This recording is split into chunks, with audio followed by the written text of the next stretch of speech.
അസ്സലാമു അലൈക്കും. തെരഞ്ഞെടുപ്പ് ആരവങ്ങൾ കെട്ടടങ്ങിയിരിക്കുകയാണ്. കേരളത്തിലെ ജനങ്ങൾക്ക് വിധി തീർപ്പ് കഴിഞ്ഞ് ഇനി നെടുവീർപ്പിന്റെ നാളുകളാണെന്ന് പറയാം. തെരഞ്ഞെടുപ്പിന്റെ അവസാന ലാപ്പിലാണ് മുന്നണികളെ പിടിച്ച് ചില സംഭവങ്ങൾ അരങ്ങേറിയത്, പ്രത്യേകിച്ചും ഇടതുമുന്നണിയെ. ഇടതുമുന്നണി കൺവീനർ ഇ.പി. ജയരാജനും രാഷ്ട്രീയ പാർട്ടികൾക്ക് വേണ്ടി ബ്രോക്കർ പണിയെടുക്കുന്ന നന്ദകുമാറും തമ്മിലുള്ള അത്ര സുഖമില്ലാത്ത ബന്ധങ്ങളുടെ കഥകൾ വോട്ടെടുപ്പ് ദിവസം കുറച്ചൊന്നുമല്ല ഇടതുമുന്നണിക്ക് തലവേദന ഉണ്ടാക്കിയത്. ജയരാജൻ എന്തിന് ബി.ജെ.പിയുടെ പ്രഭാരിയായ ജാവ്ദേക്കറെ കാണണം? അതിനിടെ മുഖ്യമന്ത്രിയും ജാവ്ദേക്കറെ കണ്ടിട്ടുള്ള വാർത്തകൾ പുറത്തു വരുന്നു. ബി.ജെ.പി പ്രഭാരിക്കെന്താ കേരളത്തിൽ കാര്യമെന്ന ചോദ്യം ഇവിടെ നിലനിൽക്കുകയാണ്. കോൺഗ്രസുകാരെ പകൽ കോൺഗ്രസുകാരെന്നും രാത്രി RSS എന്നും കുറ്റപ്പെടുത്താറുള്ള CPM-ന്റെ ഉന്നതന്മാർ തന്നെ ആരും കാണാതെ BJP നേതാക്കളെ പലവട്ടം കണ്ടത് എന്തിനാണ്? ഇത് ഉറക്കെ ചോദിക്കാൻ UDF-ന്റെ നേതാക്കന്മാർക്കും കഴിയുന്നില്ല എന്നിടത്താണ് കാര്യങ്ങൾ. സുധാകരനും ചെന്നിത്തലയും സതീശനും എല്ലാം ഈ ഹൈഡ് ആൻഡ് സീക്ക് കളിയിലുണ്ടെന്ന് കേൾക്കുന്നു. ഞാനിവിടെ പറയാൻ ഉദ്ദേശിക്കുന്ന വിഷയം അതല്ല, വടകരയെക്കുറിച്ചാണ്. വടകരയിലെ തെരഞ്ഞെടുപ്പ് പ്രചാരണത്തെക്കുറിച്ചാണ്.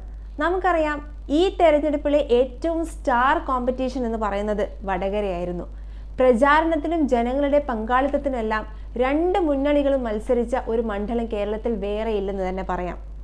ഇടതുമുന്നണിക്ക് എന്ത് വില കൊടുത്തും മണ്ഡലം തിരിച്ചു പിടിക്കണം. UDF-നാകട്ടെ അത് വിട്ടുകൊടുക്കാനുള്ള താല്പര്യമില്ല.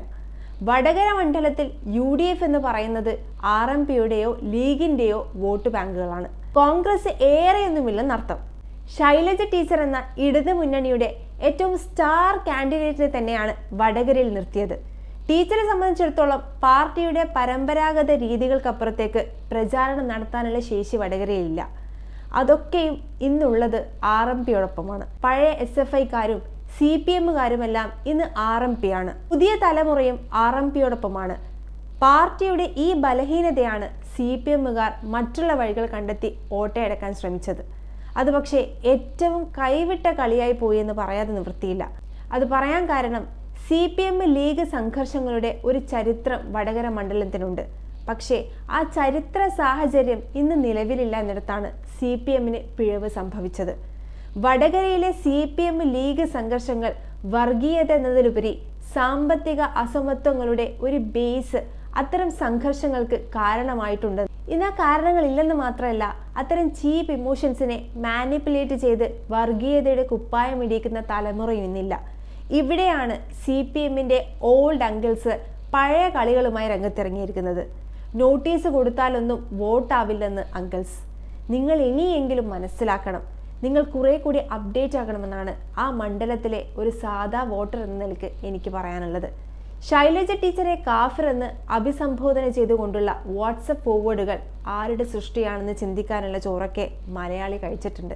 ബിക്കോസ് ഞാൻ നേരത്തെ പറഞ്ഞ അങ്കിൾസ് പാറ്റേൺ അവിടെയൊക്കെ നമുക്ക് കാണാൻ കഴിയും.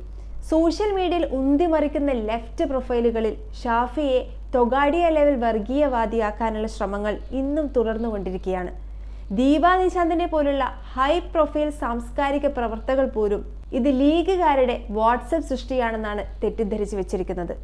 അവിടെയാണ് വടകരയിലെ CPMലെ അങ്കിൾസിനെ നിങ്ങൾ മനസ്സിലാക്കണമെന്ന് പറയുന്നത്. ഷാഫി ജയിച്ചാൽ അത് മതേതരത്തിന്റെ പരാജയമാണെന്ന് പറയുന്നത് മതേതരത്വം സംരക്ഷിക്കേണ്ട ബാധ്യത മുസ്ലിങ്ങൾക്ക് മാത്രമാണെന്ന് പറഞ്ഞു വെക്കുകയല്ലേ ടീച്ചർ ചെയ്യുന്നത്?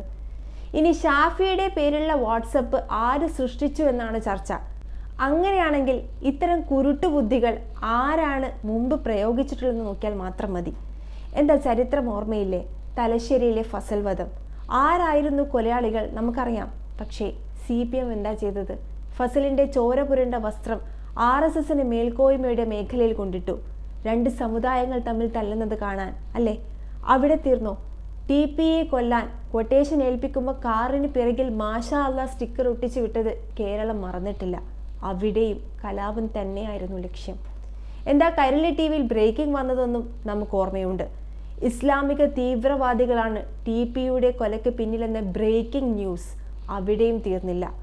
പാറക്കൽ അബ്ദുള്ള മത്സരിച്ചപ്പോഴും സമാന രീതിയിലുള്ള നോട്ടീസുകൾ CPM വിതരണം ചെയ്തത് ഇന്നലകളിലാണ്. എന്നിട്ടും ശൈലജ ടീച്ചർക്കും ദീപ ടീച്ചർക്കും വടകരയിലെ CPM അംഗിൾസിനെ മനസ്സിലായിട്ടില്ല എങ്കിൽ ആ രോഗത്തിന് മരുന്നില്ലെന്ന് മാത്രമേ പറയാനുള്ളൂ. ഷാഫി മുസ്ലിം ഐഡന്റിറ്റിയുടെ ഒരു തരത്തിലുള്ള പ്രകടനവും പുറത്ത് പ്രകടിപ്പിക്കുന്ന ആളല്ലെന്ന് മാത്രമല്ല, VT ബൽറാമും രാഹുൽ മാങ്കോട്ടത്തിലും പറയുന്ന പ്രോ മുസ്ലിം സ്റ്റേറ്റ്മെന്റ് പോലും ബോധപൂർവം പറയാതിരിക്കുന്ന ഒരാൾ കൂടിയാണ് ഷാഫി.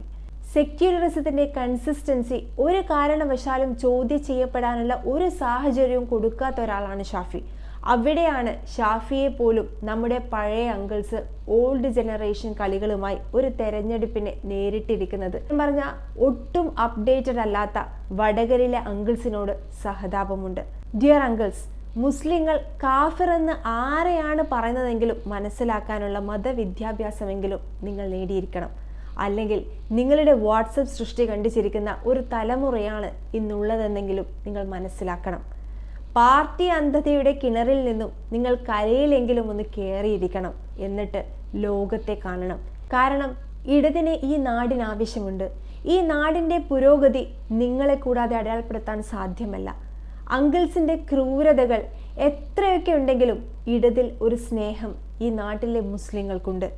ആ സ്നേഹം ശശികല ടീച്ചർ ടൈപ്പ് സാംസ്കാരിക സംഭാവനകൾ കൊണ്ട് കെടുത്തി കളയരുത്. ഷാഫി ജയിച്ചാൽ BJPയിലേക്ക് പോകുമെന്ന ഒരു ഇടതിൻ്റെ ഫേസ്ബുക്ക് പോസ്റ്റിനേക്കാൾ അശ്ലീലമായത് ഇന്ന് ഇടതിൻ്റെ പേരിൽ കാണാൻ കഴിയുന്നില്ല. അത് CPMന്റെ വിജയമാണോ എന്ന് പറയാനുള്ള ബാധ്യത കൂടി ശൈലജ ടീച്ചർക്കുണ്ട്. ഷംസീർ ജയിച്ചാലുള്ള മതേതരത്വം തന്നെ മാത്രമേ ഷാഫി ജയിച്ചാലുണ്ടാവുകയുള്ളൂ. ഇടതിനൊപ്പം നിൽക്കുമ്പോൾ മതേതരത്വവും അല്ലെങ്കിൽ തീവ്രവാദിയും എന്ന നരേഷൻ നിങ്ങൾ കൊണ്ടുവരുമ്പോൾ പിന്നെ നിങ്ങളും ഗുജറാത്തിലെ താടിക്കാരനും തമ്മിലുള്ള വ്യത്യാസം എന്താണ്? ഞാൻ അവസാനിപ്പിക്കുകയാണ്. പഴയ തെങ്ങ് കയറ്റക്കാരൻ്റെ മക്കൾ ആരും ഇന്ന് തെങ്ങ് കയറ്റക്കാരല്ല. അവരൊക്കെ ഇന്ന് ബ്ലൂ ചിപ്പ് കമ്പനികളുടെ മേധാവികളാണ്. അതുപോലെ പഴയ കാച്ചിത്തുണിയും കുപ്പായും മുട്ട മുസ്ലിം പെൺകുട്ടികളെയും ഇന്ന് കാണാൻ സാധ്യമല്ല. പറഞ്ഞു വരുന്നത് കാലം മാറി എന്ന് തന്നെയാണ്. നോക്കിയ 3310 കാലത്തെ ഉഡായ്പകൾ കൊണ്ട് വടകരയിലെ നല്ലവരായ ജനങ്ങളെ തമ്മിലടിപ്പിക്കാൻ ദയവ് ചെയ്ത് ഓൾഡ് അങ്കിൾസ് ഇനിയും മുതിരരുത്. പഴയ പണി തന്നെ അങ്കിൾസ് തുടരാനാണ് ഭാവമെങ്കിൽ കേരളത്തിൽ നിന്നും ബംഗാളിലേക്കുള്ള ദൂരം കുറയും. ഷാഫി ജയിച്ചാലും ടീച്ചർ ജയിച്ചാലും ഇന്ത്യയെ ജയിപ്പിക്കാനാകണം. നമ്മുടെ ഇന്ത്യ ഇനിയും തോൽക്കാതിരിക്കണം. അസ്സലാമു അലൈക്കും.